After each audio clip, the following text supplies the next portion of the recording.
Rise and shine, everyone! Today we'll talk about Lesson 5 Agency Problem and Accountabilities of Corporate Manager and Shareholders.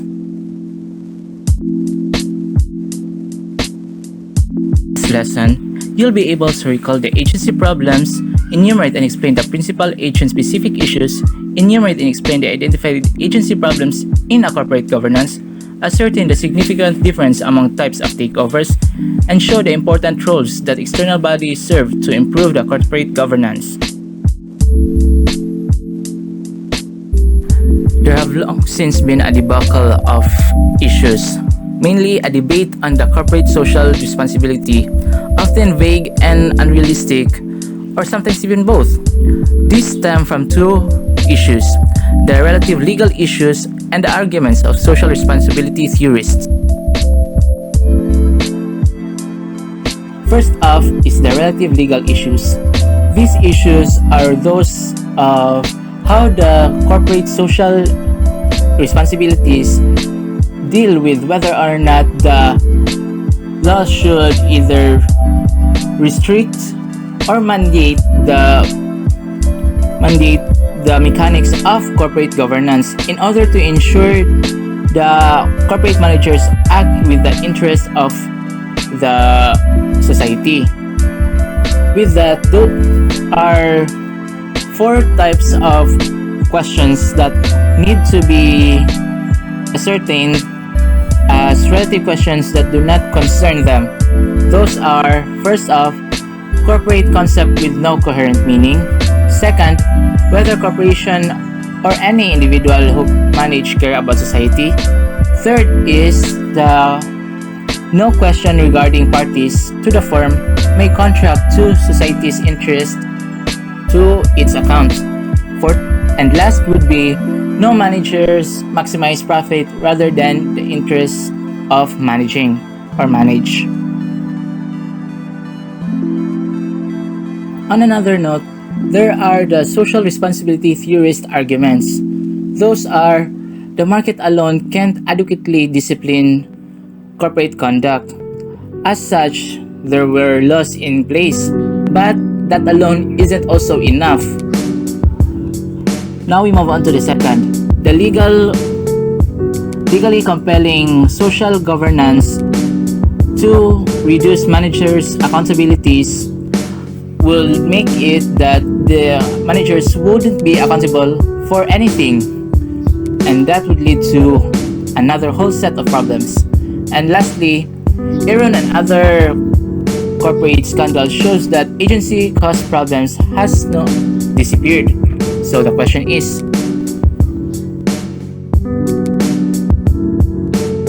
so what is agency problem? Agency problems occur when the interests of stockholders, board of directors, and or the management of the company are not perfectly aligned or these entities are in a conflict. Now we move on to the agency problem in a corporate governance. First off, agency theory suggests that firms can be viewed loosely as a defined contract between resource provider and resource controller. This is a principal-agent relationship. An example of this would be a car owner and an agent he assigns to sell his car, being the car owner being the provider and the agent being the controller. In a corporation, there are four major entities that holds in this agency a principal-agent relationship. Those being the stockholders, the board of directors, the executives, and the managers.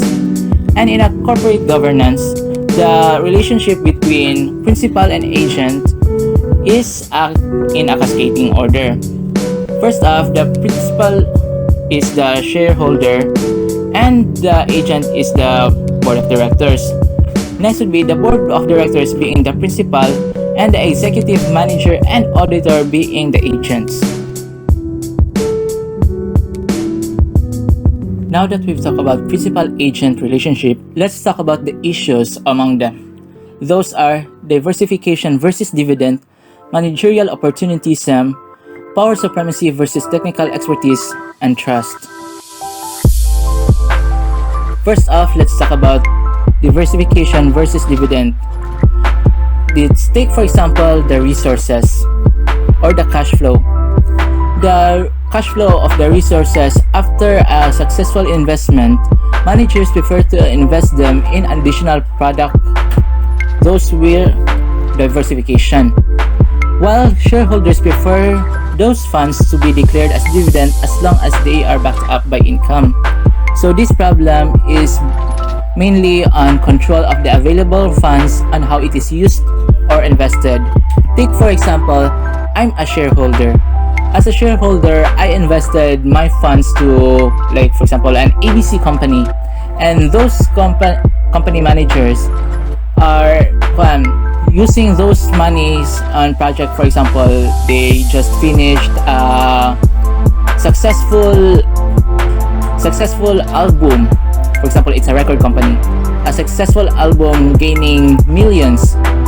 While as a shareholder, I want those funds that I have invested to be given back to me. Those in the managerial want them to be diversified. Like now that we have our successful album, let's talk about a record studio next, a building for our own musician. And that leads us to the next problem, managerial opportunism. The instances where shareholders' return was not maximized to the fullest because of unrelated diversification and growth, which leads to increased compensation of the manager. So because of that, like for example, what I invested was to release those albums, but the company, more specifically the managers, wanted more, so they can profit more if we diversify those funds to our new project. Meaning, I did not have my full-on available dividend, available profit, and those buildings will sometimes become subsidiaries for the company, making it more of a liability than an asset of some cases.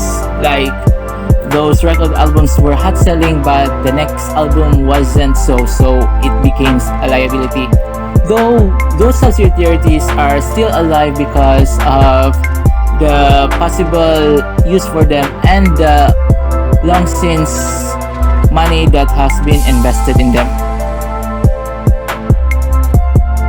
Another issue would be the power supremacy versus technical expertise. Some corporate investors just put their money with an expectation of dividend at a certain time. Take into account, these investors are not incompetent. They just have extra money that they want to invest and gain more money. So this already uses the power supremacy of the investor being the principal of the relationship. It also gives a clear picture on the agents doing real work while principal waits for the ultimate results. Though in most prosperous corporation or businesses, this isn't quite a problem, but sometimes in an assortment, this is a real problem because investors would just gain it for the money while the agents are using them to fully uplift their company, their business, and what they strive for. And last among the principal agent specific issues would be trust, be it in a partnership, relationship, BFGF, parent-sibling relationship, as well as employee-employer relationship. Trust is a big issue, not more so than shareholders having more trust than doubt to the agent, as they entrust everything, including charting of the corporate's future, to the directors and officers. So the shareholders holds a great trust in this aspect. Well, most of these issues are governed by the managerial opportunism, but trust would be a great part of them. If we don't have trust in our corporation, our directors, our agents, how can we gain a profit for them? Now, with the issues taken care of and understood for the betterment of our corporation, let's talk about the identified agency problems. Problems within the relationship, like the problems with your relationship and your ex giving to your breakup. And those problems would be the adverse selection, agency costs, conflict of interest, legal requirements versus opportunistic behavior, and self-interest behavior. Adverse selection, the insufficiency of information that is obtained through the principal and the agent, and those are the inaccurate informations and resumes. So in this adverse selection, this is the lack of information. Like, for example, in our relationship between one girlfriend and boyfriend, those insufficient information within each other, like likes and dislikes, as well as misinterpretation and miscommunication. Those problems are also in line with this corporation. For example, within the inaccurate information of resumes within the agent, how can the shareholders find out if that agent is best suited for their company? They look at their resume. But if the resume is half cooked, half baked, or half false, and the end result would be in their performance. If their performance is underwhelming or not quite subpar to what is written in the resume, this can lead to a problem in the corporation, leading to loss in profit and opportunities. These are also the misinterpretations of informations provided by the higher ups, the principal. Those would be the half-cooked or half-baked information. Those informations, like how do you want to create those plans and suggest them to the managers, but those plans were half-cooked, and throughout the way the principal didn't think of it through, like, I want to sell this building, but later on that building would turn out to be a great income provider, or that the planning was insufficient or truly misinterpretation, which leads to the problems at hand. Next, we have the agency cost. Agency cost is a type of internal cost that a principal may incur as a result of the agency problem. By internal cost, it means ang gasto sa isa ka organization due to the existing agency problem. In order to minimize agency problems occurring in an organization, ang ginabuhat sa principals or shareholders kay mag-conduct sila og monitoring activities such as observation visits, supervisions, as well as mag-require og third-party assurance like compliance audit and external financial statement audit. Note that if an organization hires a non-executive officer, such as an auditor, para mag-conduct kibali sa pag-audit sa tanan finances organization, it would not be free. Hence, the cost of that monitoring activity is already an example of an agency cost. With that being said, if gusto gyud i-ensure sa principals na every managerial actions are in accordance with their best interest, the agency costs would be excessive. So the most favorable amount of agency costs borne by the shareholders is determined in a cost-benefit context, meaning okay lang na magkadako ang gasto for monitoring activities so long as it would ensure an increase in shareholders' wealth too. Is the conflict of interest. So conflict of interest arises when a person chooses personal gain over the duties to an organization. Since managers owns only a small percentage of the common shares, they may have personal objectives in the maximization of the shareholders' wealth that doesn't align with the shareholders' best interest. This is where the conflict of interest arises. Para ma-encourage yung mga managers na mag-take of actions in accordance or aligned with the shareholders' best interest, control mechanisms such as incentives, constraints, punishments, and so on are presented. But if in any case na close monitoring doesn't work, moral danger problem may occur. So what is moral danger problem?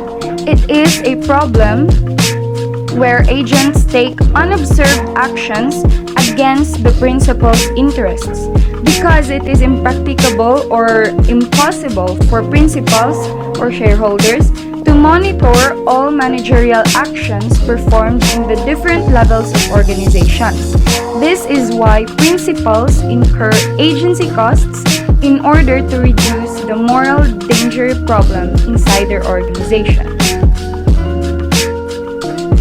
Next is legal requirements versus opportunistic behavior. So this refers to the Sarbanes-Oxley Act of 2002, also known as the Public Company Accounting Reform and Investor Protection Act. So, unsa man ni siyang Sarbanes-Oxley Act of 2002? This is a law the US Congress passed on July 30, 2002 to help protect investors from fraudulent financial reporting by corporations. This law mandates strict reforms to existing securities regulations and imposed tough new penalties on lawbreakers. So, nganong gibuo man ni siya nga law? They made this law in response to the financial scandals in the early 2000s involving publicly traded companies such as Enron Corporation. Next is, we have the self-interested behavior. So this refers to the actions that elicit personal benefit. In other words, mas ginauna pa nila ang ilang own interests kaysa sa organization. So self-interested behavior may lead to corruption as well as unjust way of doing businesses. For instance, dili lugar ka conduct og monitoring activities ang principals. Ang mahitabuan na, if BODs or the board of directors have this kind of behavior, this self-interested behavior, they will be tempted to steal from their principals. Ang ending ani, mas dako na noon og makuha ang BODs kaysa sa mga shareholders. So now we're in the remedies within the shareholders. Okay, so first is proxy voting. So what is proxy voting?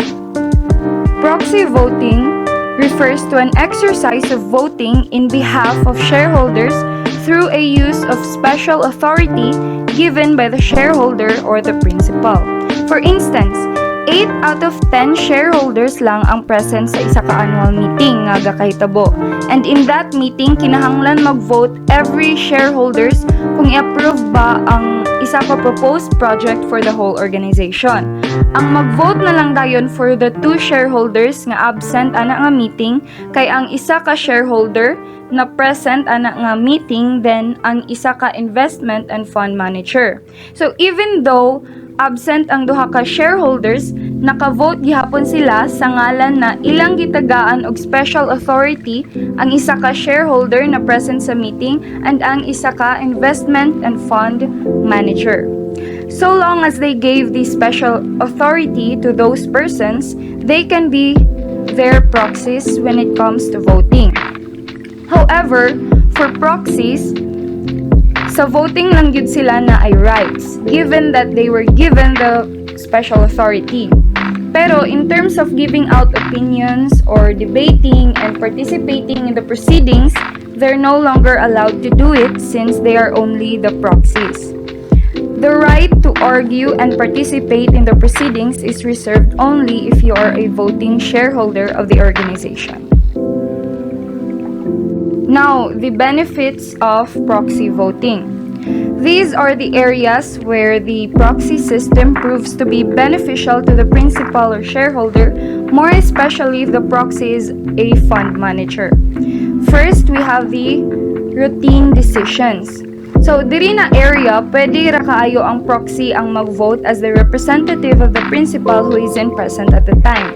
Labi na kay kasagara, routine decisions are only minor things such as changes in company names and other procedural matters related to annual meetings na di nagyud kaayo kinahanglan og presence sa tanan shareholders. So next, we have the governance. Proxies, especially fund managers, will generally vote for the charter and amendments of bylaws on matters related to compliance with applicable laws and regulations affecting the organization. Lastly, we have issues on anti-takeover. So, proxies normally will vote for the proposals that necessitate shareholders' confirmation of anti-takeover measures, and ang proxy system mao provide og dali and mas effective na pamaagi sa pag-pile up og poison pills. So, what is poison pills? Poison pills refers to the defense tactic utilized by a target company to prevent or discourage hostile takeover attempts. So, mao na siyang gitawag nga anti-takeover. Okay, so proxies in this situation serves as the working horses on anti-takeover concerns. So, those are the benefits of proxy voting. Next, we have the derivative suit. Derivative suit is a lawsuit filed by a shareholder on behalf of the corporation against a third party. So, ang gina-refer diri sa third party is usually an insider, which means directly involved in the organization. So, ang example ani nga third party is ang directors or ang executives. Another definition for the derivative suit is that it is a legal action in which a shareholder of a corporation sues in the name of the corporation to enforce or defend a legal right because the corporation itself refuses to sue. For example, a shareholder could bring a derivative suit against an executive who allegedly used the corporation's assets for personal gain. So that's the stockholders' derivative suit.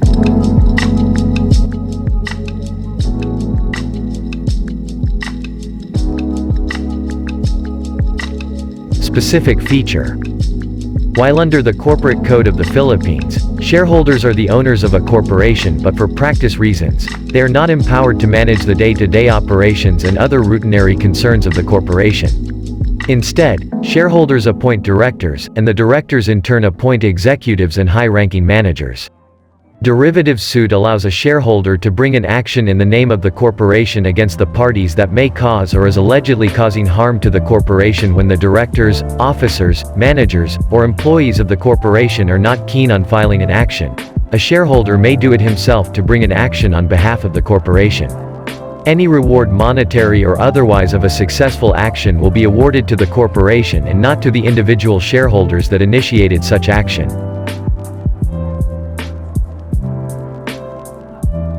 The process. In initiating this action, a shareholder must satisfy various requisites to prove that he has a strong and valid status before being permitted to proceed with the action. The shareholder may be required to meet some qualifications. One of these qualifications might be the minimum value of his holdings in the corporation and the minimum duration of his being a shareholder. In addition, the shareholder who is about to initiate the action may be required to post a bond or other fees to compensate whenever his action is unsuccessful. Takeover. Corporate takeover is the general term referring to transfer of control of a firm from one group of shareholders to another group of shareholders. Change in the controlling interest of a corporation, either through a friendly acquisition or an unfriendly, hostile bid. A hostile takeover, with the aim of replacing current existing management, is usually attempted through a public tender offer.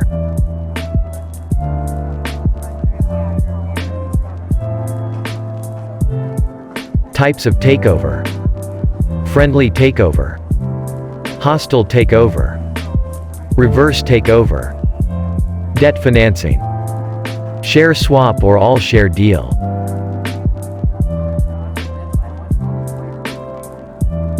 Friendly takeover: before a bidder company makes an offer for another company, it usually informs first the board of directors of the company to be taken over. When the board thinks that accepting the offer serves the shareholders' interest better, it then recommends the said offer be accepted by the shareholders. In closely held or privately held companies, since the shareholders and the board of directors is usually the same people or closely connected with one another, private takeovers are normally friendly. If the shareholders are in agreement to sell the company, then the board is usually of the same mind or sufficiently under the commands of the equity shareholders to cooperate with the acquiring company.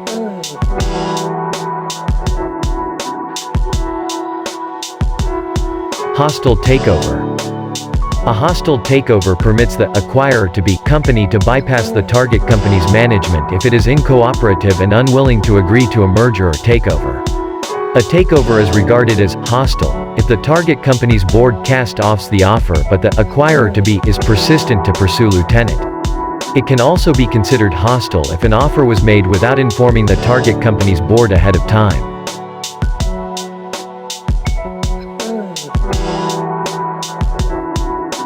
A hostile takeover can be done in several ways. The following are some of these.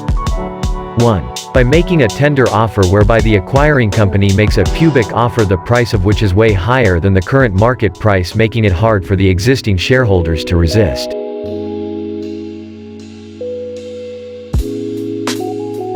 2. By engaging into a proxy fight whereby the acquiring company persuades enough shareholders, usually a simple majority is sufficient, to replace the management with a new one.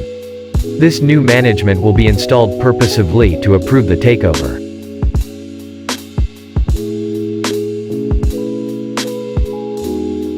3. Another is by quietly purchasing enough stock in the open market, known as a creeping. The purpose of this is to gather enough holdings that can somehow influence the decisions within the corporation. A 20% shareholding is already significant enough for one voice to be heard and influence management. There are risks involved in hostile takeovers, considering that in this type of takeover, the acquirer to be or the bidder knows only what is publicly available, and what is publicly available may not be all true, or given that it is all true, or all things ought to be made public or really reported.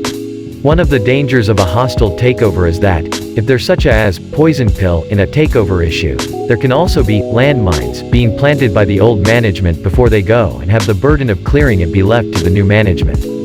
This is one of the reasons why banks and other financiers are less willing to back hostile bids, because of the level of risk involved.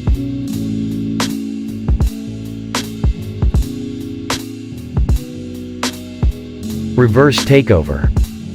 Reverse takeover, RTO, is a type of merger used by private companies to become publicly traded without passing through an initial public offering, IPO. At first, the private company buys large portion of publicly traded company's share enough to control the publicly traded company. The private company's shareholder then uses their shares in the private company to exchange for shares in the public company. At this point, shares floating will now be the private company's share, and the private company has effectively become a publicly traded one. This takeover is also known as a reverse merger or reverse IPO. Financing a takeover. Financing a takeover is an act of funding for the purpose of obtaining control over a corporation through the purchase of stock or any other means. The process of providing capital for someone to establish control of another corporation.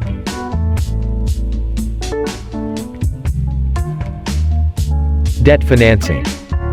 In principle, a company acquiring another pays a specific amount of money for the merger transaction to complete. This money can be raised in several ways. While the acquiring company has enough money to finance the transaction, some acquiring company chooses not to bleed out its cold cash for this. Usually, to finance the takeover, it will borrow from a bank or raise the funds needed through issuance of bonds. This acquisition, which is financed by debt, is known as leveraged buyouts, and the debt will usually be booked in the balance sheet of the acquired company. The acquired company then has to pay back the debt. This technique is often used by private equity companies to lessen the impact of cash flows at the same time. Debt financing could reach as high as 80% of the purchase price, leaving only 20% to be raised internally by the acquiring company. Partial or full equity conversion. This is done by giving the shareholders of the target company offers that include a debt instrument in partial or in full payment of shares. This arrangement is attractive compared to a spot cash transaction from the taxation point of view, considering that spot cash deals, being treated as disposal, are open and exposed to taxation, capital gains tax, which is 6%. This tax exposure is partly sheltered if transactions will be in the form conversion from equity to debt, making the once shareholders a debt investor of the corporation. Share swap or all-share deal. In a takeover, sometimes the transaction can entirely be financed by a share swap or all-share deal. There will be no money involved. Instead, the bidder company issues its own new shares to the shareholders of the acquired-to-be company. In this case, the acquiring company will end up as the majority shareholder and have the control over the company's crucial issues. The shareholders of the company being acquired, being the minority, may still have significant influence over the merged entities. Influence may include management rights in the merged companies, board and executive seats, and personnel contribution.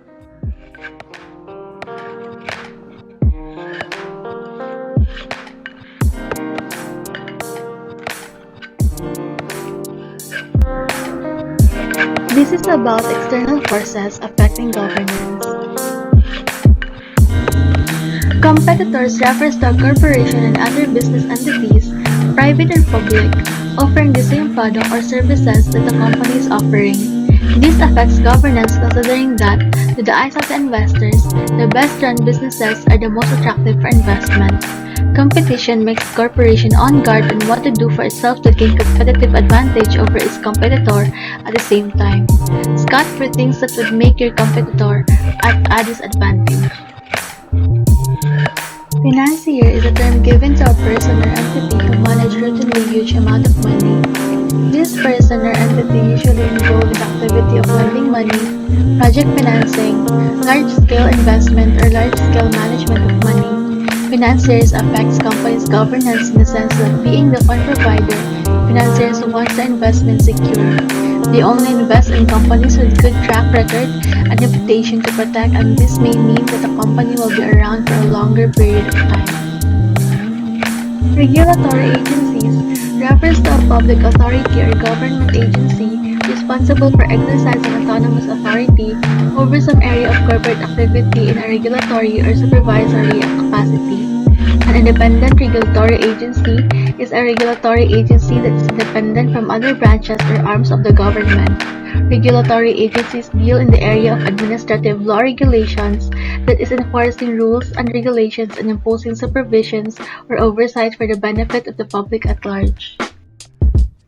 Watchdog refers to independent organizations trying to police a particular industry or corporate conduct to make certain that the activities of these companies are in accordance with acceptable standards and existing laws. Predator companies refer to corporations that are always on the watch and waiting for a chance to take over a certain company, be it via friendly or hostile takeover. Gatekeepers refer to independent third-party persons or entity whose cooperation is important because they have the capability to at least deter, if not prevent, misconduct of corporation. Example of gatekeepers are accountants, lawyers, bankers, analysts, rating agencies, and examiners. The aforementioned entities and people are considered gatekeepers to financial markets by providing information on investment and business concern to investors and fund providers. In the past decade, independent accountants have been accused not only of being aware of accounting irregularities, but even of aiding and indirectly supporting the violators. Investment banker is an individual or entity which acts as an agent for corporation issuing securities. Some also maintain a brokerage or dealership operation and offer advisory services to its clients and investment concerns. These entities also have a large role in assisting interested parties on mergers and acquisitions, as well as in debt restructuring.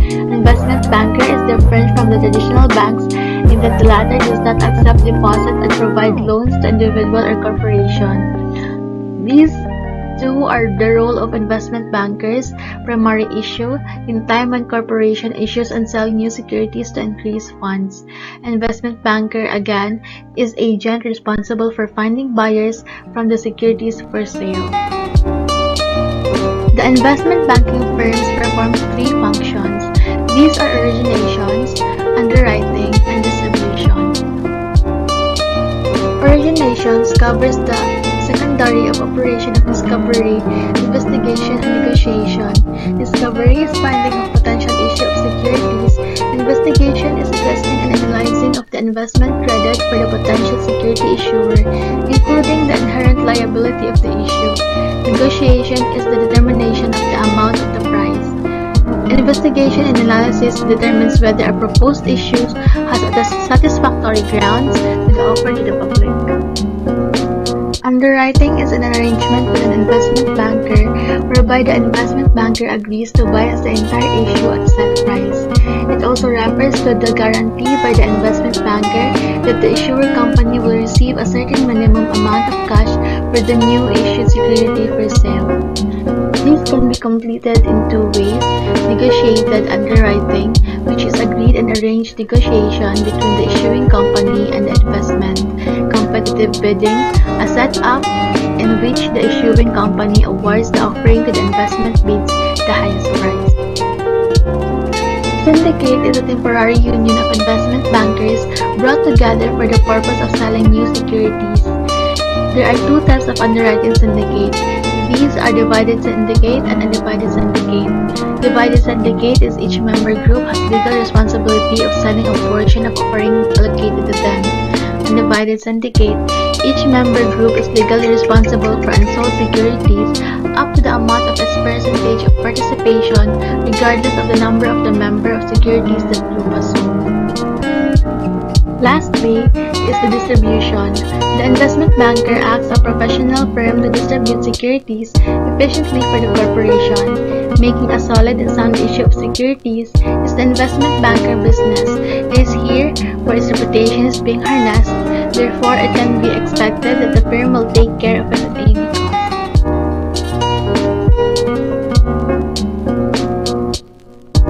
Stock exchange refers to an entity which offers trading services and facilities for stockbrokers and traders to buy and sell shares of stock and other securities.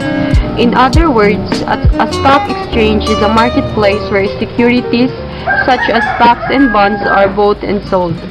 It is also offers services for the issue and redemption of securities as well as other financial instruments, including other arrangements such as the payment of income and dividends. The security traded on the stock exchange include shares issued by companies, derivatives, pooled investment products, and bonds. For an entity to trade a security in a certain stock exchange, this entity must be listed in that particular stock exchange first. Typically, there is a central location at least for record keeping and control, but trading in this modern time is becoming less and less connected to such place physically. Modern markets and businesses are now infrastructured with high technology, electronic networks to be specific, which give them advantage in terms of pace and efficiency. It is due to the rise of this high technology. Physical meeting in a particular place is being replaced by virtual meeting for record keeping and control. It will be called primary market when stocks, bonds, and other securities that are initially offered to investor, and secondary market when subsequent trading is done or after a company undergoes an IPO or initial public offering. Then its shares continue to be traded between investors on the market. A stock exchange is considered as one of the most vital components of a stock market. It is because supply and demand in stock market is driven by a variety of factors which, as in all free markets, influences the price of stock. Also, it is not necessary that issuance of stock and its subsequent issuance should be via stock exchange. as parties can agree to have this so-called off-exchange trading, where the sale, exchange, and other stock-related transaction that is not being done in local stock exchange. There are different types of rule of stock exchanges. So first is raise capital. The stock exchange offer companies with a facility to raise capital for the expansion and other corporate development project by selling shares to the investing public. So this means that through initial public offering or IPO or issuing of new shares, companies are able to raise capital to fund operation in the expansion project. Also, this provides companies with avenue to increase growth. So the second one is mobilize savings. So investing in stock exchange means pulling out money from deposit and make it as part of circulations. So this mobilized money adds more spin or causes multiplier effect to the economy by promoting business activities which benefits several sectors such as trading, manufacturing, agriculture, and services. So it means that instead of putting or saving your money in bank, it is more helpful and more effective to invest in stock exchange because you are not just investing but also helping to run many businesses like trading, manufacturing, agriculture, and services. The bottom line of all this money invested in stock market is economic growth and improved productivity levels of firms. Facilitates and growth. Some corporations sees acquisition as a break to increase product lines, augment distribution channel, more way of distribution channel, protect itself against market unpredictability or problems, then increase its market share to gain more sales or profit, then or acquire other businesses. It's believed an accessory that it is necessary to achieve all of the above. Then the fourth one is distribution profit.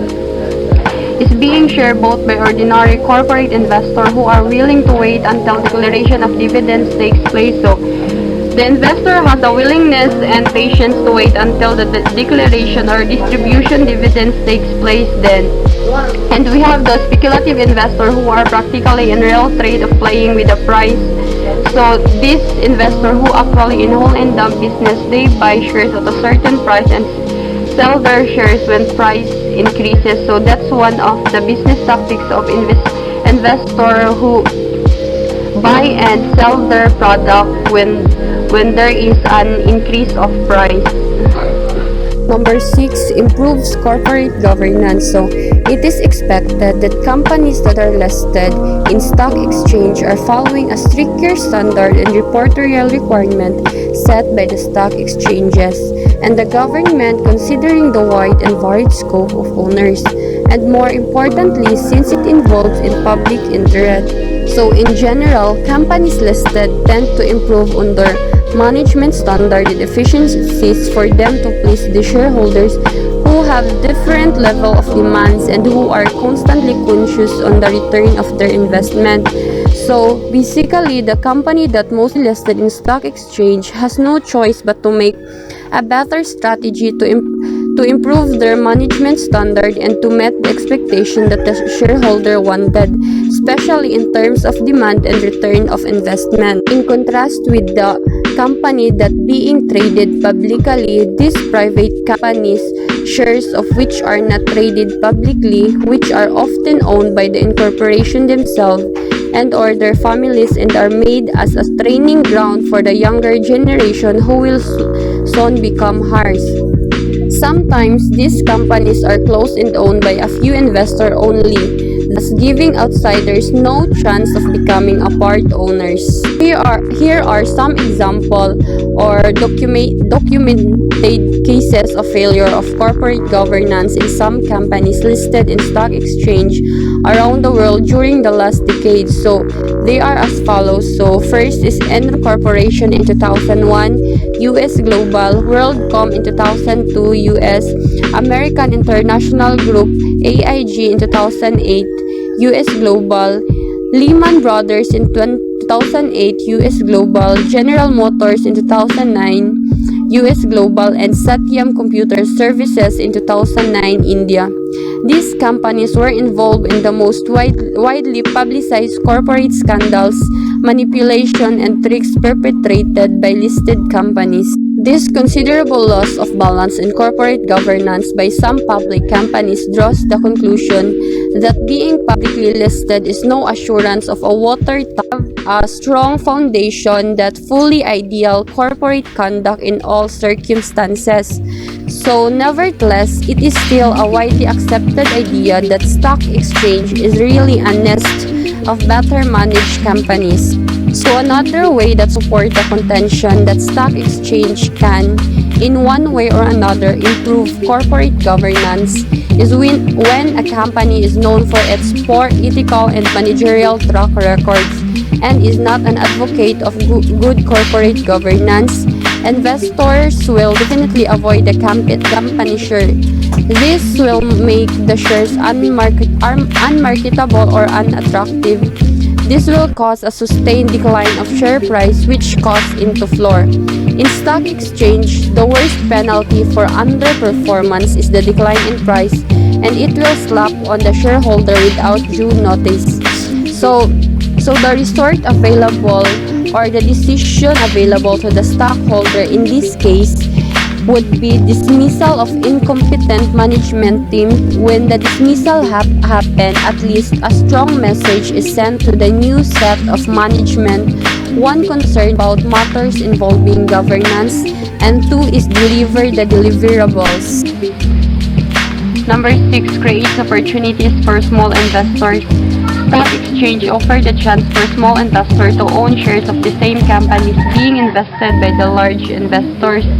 Because in contrast to other business endeavors that require large capitalization, investing in shares is both open to large and small investors. So there is only a minimum amount for someone to trade in the local stock exchange depending on the broker. So once the investor has an account, then he can easily buy the shares he can afford.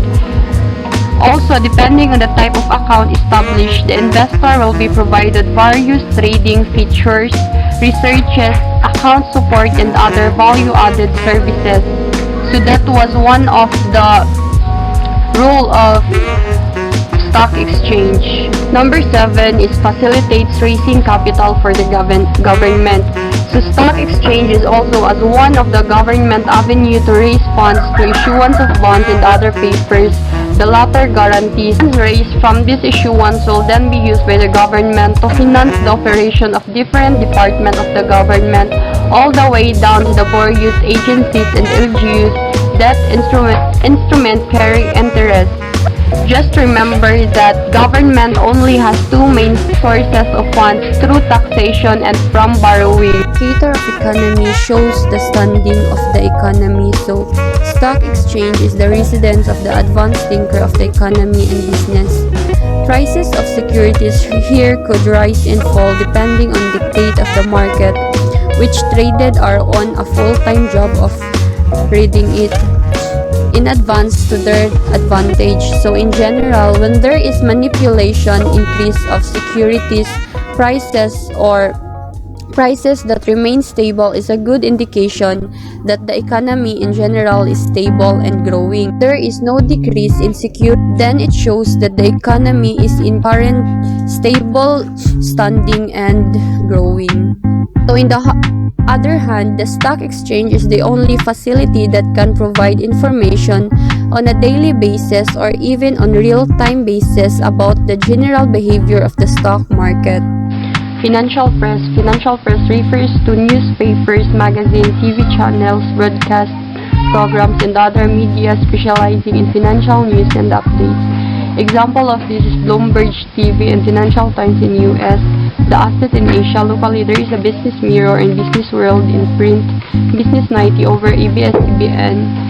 So the financial press is important to the overall business sector, more specifically on the financial sector, as some companies often publish information on this media. So this published information in turn will become the basis for some of their investment decisions.